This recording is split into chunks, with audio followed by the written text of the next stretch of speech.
A mother demanding justice and accountability after her mentally ill teenage son escapes from a facility hired to care and protect him. That was the most devastating, traumatizing time of my life. That felt like my soul left my body. Yeah, two boys escaped from Devereaux Advanced Behavioral Health. They were on the street for 6 days. Their families say they were the only ones searching for them. Tonight, the boys are back home and safe. These mothers now demanding accountability, not just from the facility, but also from Phoenix police. Took 5 days to notify the public. ABC 15's Sanu Wasu joins us with more on their concerns. These kids were traumatized, they were cold, they were disoriented. The search for Gregory Edwards and Chaz Durfee may be over, but for mom Shannon Edwards, the search for answers and accountability now begins. There has to be some change. There has to be some change. There has to be something done about the response from both police departments and these facilities. This is unacceptable. Yes, kids run away all the time. It's something Valley law enforcement agencies deal with routinely. But Edwards tells me the concern heightened here because both boys suffer from a list of mental illnesses. Her son Gregory has autism. He's bipolar and was also severely depressed and on suicide watch. The other teen, Chaz, also suffered from mental illnesses, including depression. There was zero sense of urgency for my child and for that other young man. Zero sense of urgency.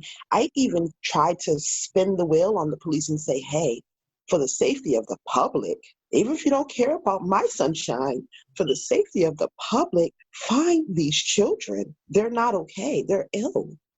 And it was still, oh, it's okay. They're just runaways. No, they're not. When ABC 15 asked Phoenix police why, after 4 days, no flyers had been put out notifying the public to be on the lookout for these boys, a spokesperson said they were considered, quote, high-functioning autistic teens who willingly ran away from the facility.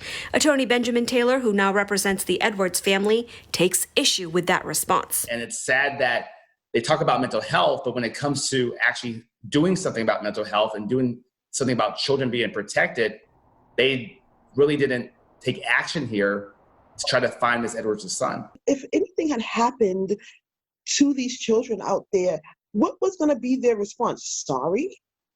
We told them they were autistic. I told them my son was autistic. I don't care if he was high functioning, no functioning, not. He was autistic. Does that negate the fact that he's autistic? ABC 15 has reached out to Phoenix police to find out how they plan to respond to future cases involving missing, mentally ill juveniles.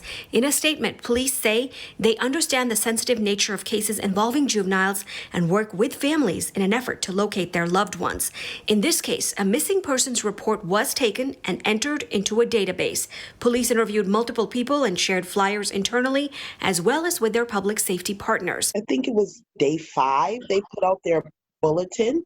And even still, when the Phoenix Police Department finally showed up after we found the boys, the 2 officers that responded didn't even realize these 2 kids were missing. And I'm like, didn't you get a bulletin in your vehicles? That's what I was told. They didn't even realize who these 2 boys were. As for Devereaux, we asked them what they plan to do to ensure no child escapes in the future. A spokesperson says as a private 10-acre school, they have significantly enhanced security protocols over time.